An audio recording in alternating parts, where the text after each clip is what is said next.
Bom dia. São 11h30 da manhã, eu acabei de acordar, fui dormir, era, 5 da manhã.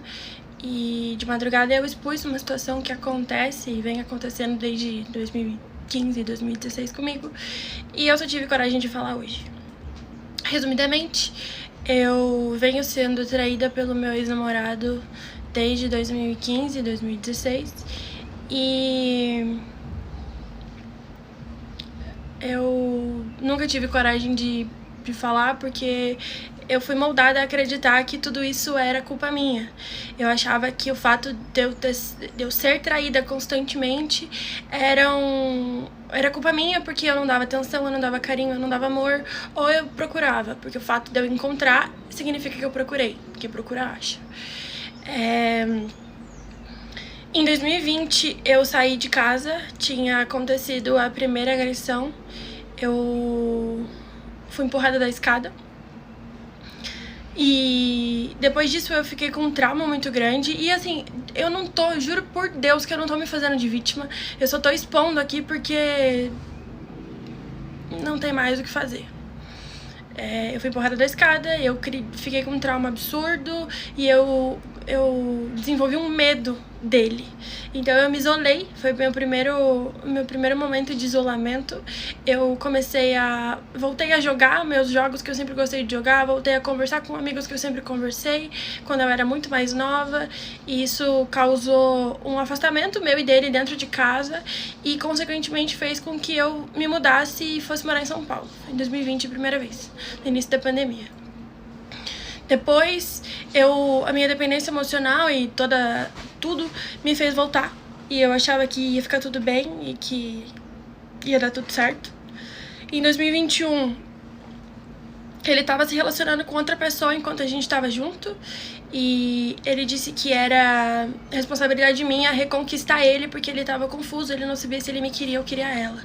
Então eu fiz de tudo que eu podia pra reconquistar e fazer ele me amar de novo, e eu não consegui. Nesse meio tempo, em março, eu acho, eu fui pra São Paulo um dia que eu não tava bem. Eu só fui pra passear, porque eu adoro passear na Avenida Paulista, 25 de março, enfim, coisas que me distraem. E eu encontrei um amigo meu antigo, que ele nunca gostou, e a gente simplesmente conversou. Eu só fui desabafar basicamente sobre tudo que eu passava, porque esse meu amigo e muitos outros amigos sabiam de tudo que eu passava, eram as únicas pessoas que sabiam disso. E eu acabei gravando um vídeo dele, assim, pra mandar pros meus amigos. Eu nem sei por que eu gravei esse vídeo, mas esse vídeo ficou no meu telefone e eu não falei pro Henrique que eu encontrei essa pessoa em São Paulo pro almoço. E depois de um tempo, o Henrique encontrou esse vídeo no meu telefone, e aí foi a primeira agressão mais severa, assim, a primeira tentativa de... né? E eu não vou dar detalhe de como foi, mas foi traumático o suficiente a ponto de eu ter que chamar a polícia, porque eu tinha certeza que eu ia morrer. Ele ligar pra mãe dele falando: vem pra Curitiba que eu vou matar a Carol. A mãe dele veio, me auxiliou a guardar minhas coisas e a empacotar as coisas pra eu ir embora pra São Paulo. Fui embora pra São Paulo, morei em São Paulo lá por não sei quantos meses, em 2021. E acabei voltando de novo pra Curitiba porque eu achei que tudo ia se resolver, tudo ia ficar bem de novo. No fim das contas não ficou. De 2021 até agora, 2024, as coisas foram melhorando e piorando na mesma medida, assim. Eu tenho um trauma absurdo de tudo isso, então eu desenvolvi crise de pânico, eu desenvolvi crise de ansiedade, eu desenvolvi uma depressão extremamente foda, que vocês acompanharam, vocês viram aqui. Eu não conseguia trabalhar, eu não conseguia fazer nada. A única coisa que eu gostava de fazer era ficar quieta jogando meus joguinhos, porque eu sabia que no jogo eu não tinha que me preocupar com os meus problemas da vida real. No jogo eu não era eu não tinha a carga de coisa que eu tinha que carregar na vida real. Desculpa o barulho. Eu conversei realmente com algumas pessoas agora, em 2024, no início do ano, no meio do ano mais ou menos, mensagens que eu confesso não deveria ter mandado, porque eu ainda assim estava num relacionamento, fadado ao fracasso, como sempre, mas enfim. Nossa, tá muito barulho. Então, ele falou que vai expor esses prints de conversas. Então, sim, existem conversas, existem mensagens que eu mandei pra pessoas elogiando voz de um, porque eu achei assim, não vou me justificar, eu tô errada, eu sei disso, enfim.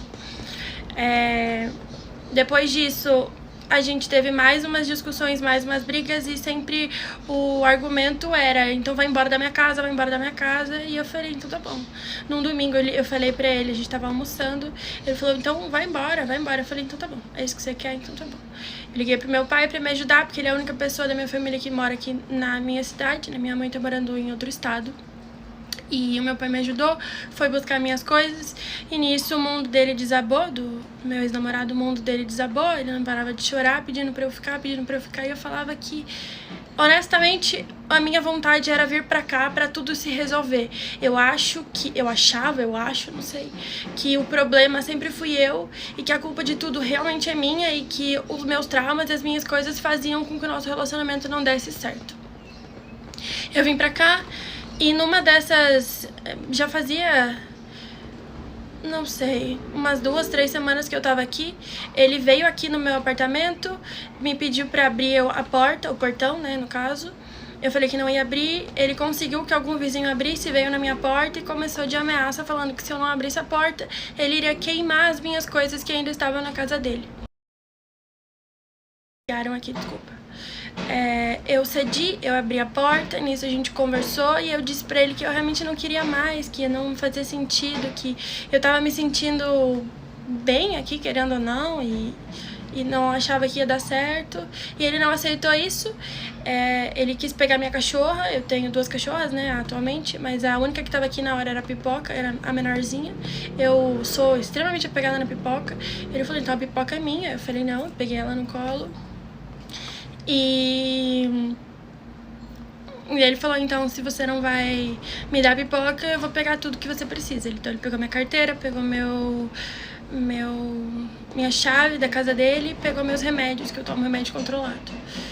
Eu disse que não era pra ele fazer isso, e ele ameaçou sair, que eu liguei pra polícia, falei que eu queria ajuda porque o meu ex-namorado tava na minha casa. Ele disse que não ia sair, mas ao mesmo tempo ele disse que ele não ia me devolver minhas coisas. E eu só consegui passar metade do endereço pro policial, porque ele tomou o telefone da minha mão e me deu um mata-leão. Esse mata-leão, ele deslocou aqui e machucou o meu pescoço. E eu passei 30 minutos com isso aqui deslocado, gritando de dor, e a única coisa que eu escutava era: por favor, não morre, senão eu vou ser preso. E, enfim, todas as minhas forças acabaram, eu não consigo mais. Recentemente eu descobri também que ele já tá namorando a amiga que ajudava ele com os vídeos. Mesmo dizendo que me ama, dizendo que queria se acertar comigo, que a gente deveria voltar, e falando isso até ontem, eu não... Para mim é isso. Eu tiro hoje um peso das minhas costas que eu não acho que eu não mereço carregar. Então eu mantive tudo esses anos todos em silêncio, porque eu achava que eu não deveria prejudicar ele, e a base de muita chantagem também, porque sempre com chantagem de suicídio, sempre com chantagem de insinuando que ia fazer alguma coisa ou comigo ou com ele mesmo.